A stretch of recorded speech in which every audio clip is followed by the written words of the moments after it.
Hello and welcome back. And I've got a piece of wood I'm going to show you. You're probably going to identify this, or possibly identify it, as blackthorn, and you're thinking I'm going to be making a blackthorn hiking stick from this.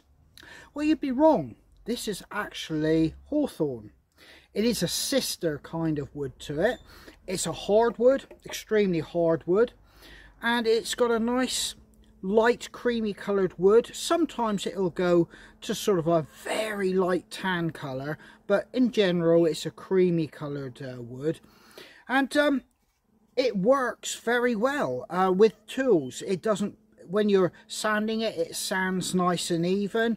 When you're using bladed tools, it doesn't pull out in chunks. It's a nice wood to work. It does have some disadvantages, and that being it's hard to get a piece that grows straight. Probably the most important part is all these thorny notches. They can be really wicked and spike you at every opportunity, just like blackthorn. Ironically, I'm allergic to blackthorn, but if I get spiked by this, it's just uncomfortable. As long as I remove it, treat the area so I don't get an infection, I'm good to go with this.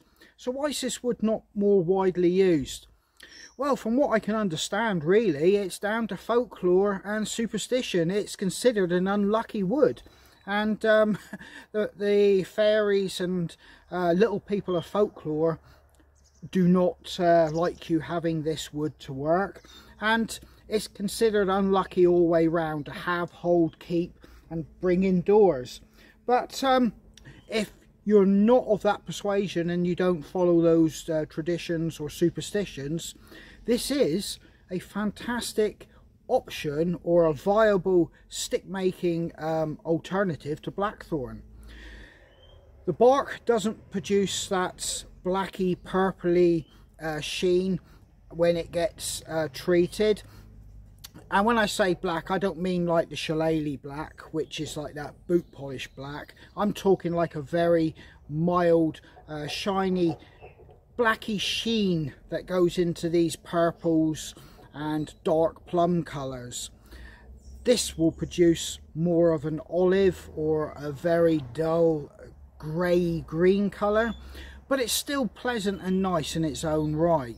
But like I said, it's widely overlooked as a wood for stick making.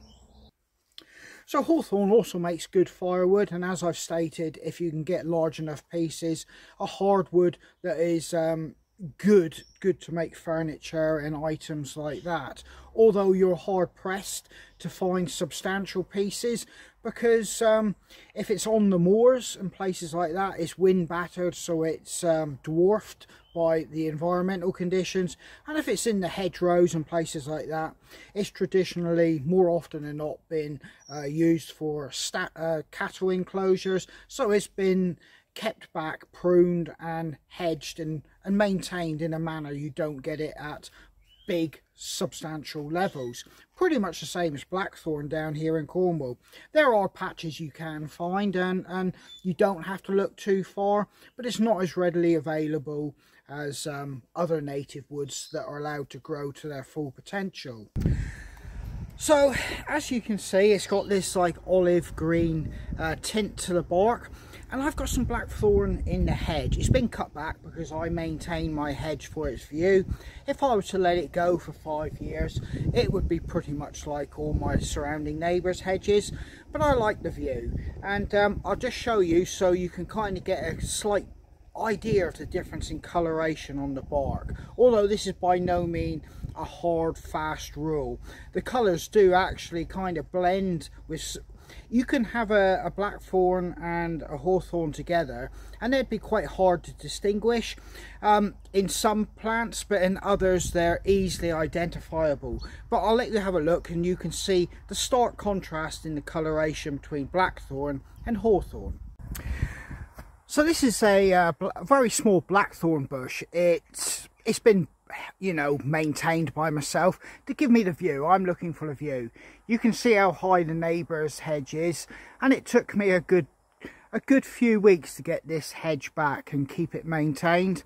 But in any case, if I bring you in, you can see the coloration on the actual bark, and it's got that purple kind of bluey hue to it, and it almost goes to almost like a dark blood red or deep red. But if I bring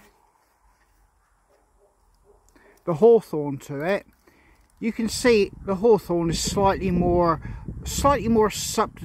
it's got like a greeny grey colour to it. I think I've got a better example here.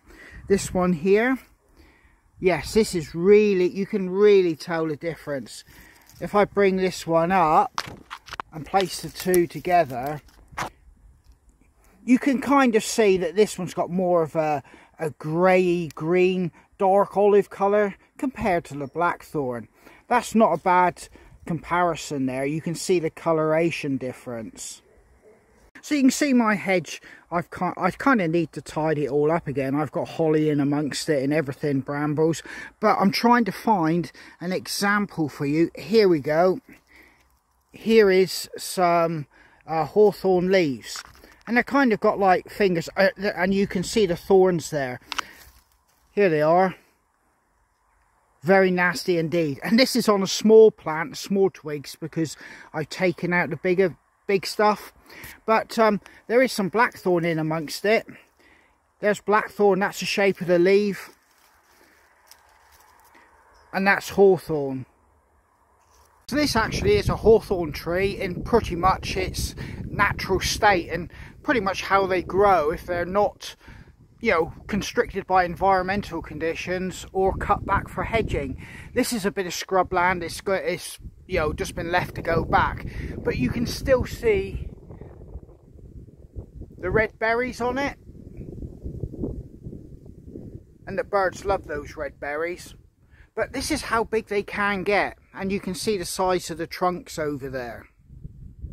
There's another one, and you can see the small trunk there, but that's still a good sized little tree. And as you can see, it's growing up here like this, and it's next to an ash tree. It's been overshadowed, but they do thrive in sheltered conditions. Yeah, you can see the leaves on it like I'm talking about. They've all got these like lobes or fingers coming off.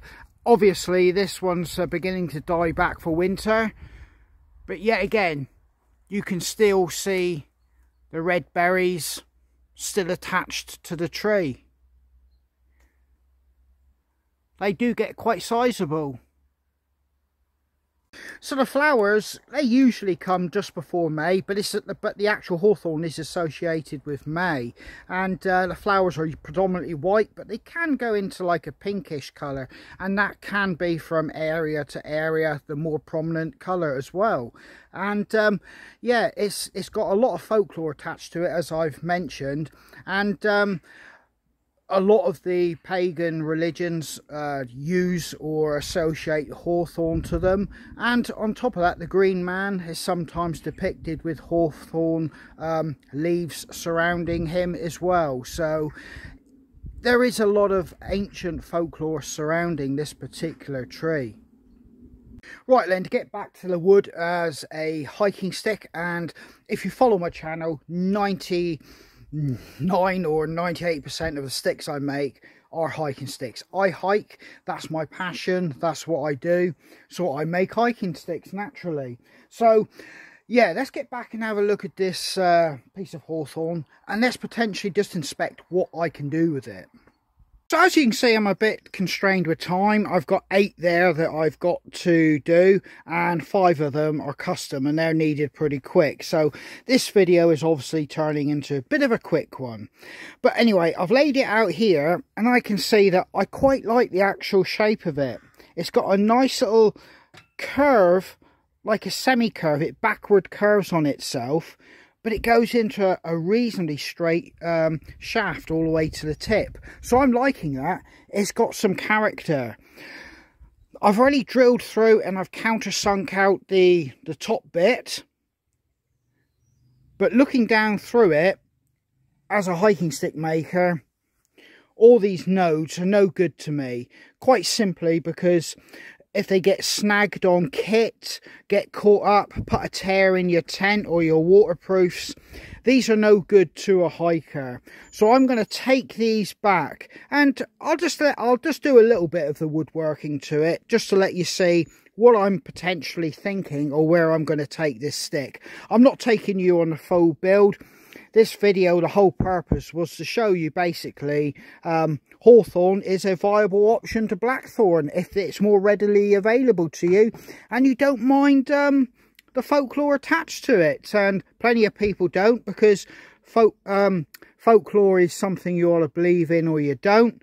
But this wood has been worked even back in the days when folklore was prominent. So that kind of tells you it's a wood that's not readily just thrown away and dismissed. It was used even back in those days. So let's do a little bit of working on this wood.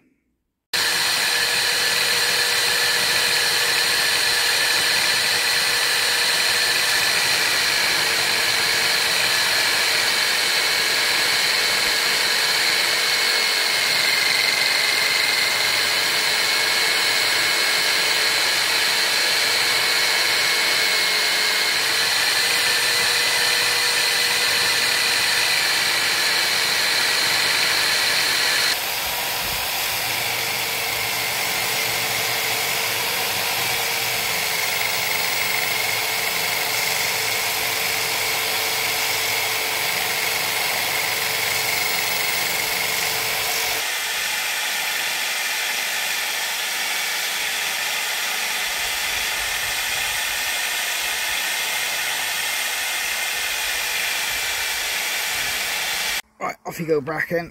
That's a good boy. Right, so, yeah, that's a good boy. That's a good boy. Go on, off you go. Go on, I've got to do this a minute. Go on, off you go. Off you go. Go on, away you go. So here we have it, and you can see I've just given it a quick rough rounded top.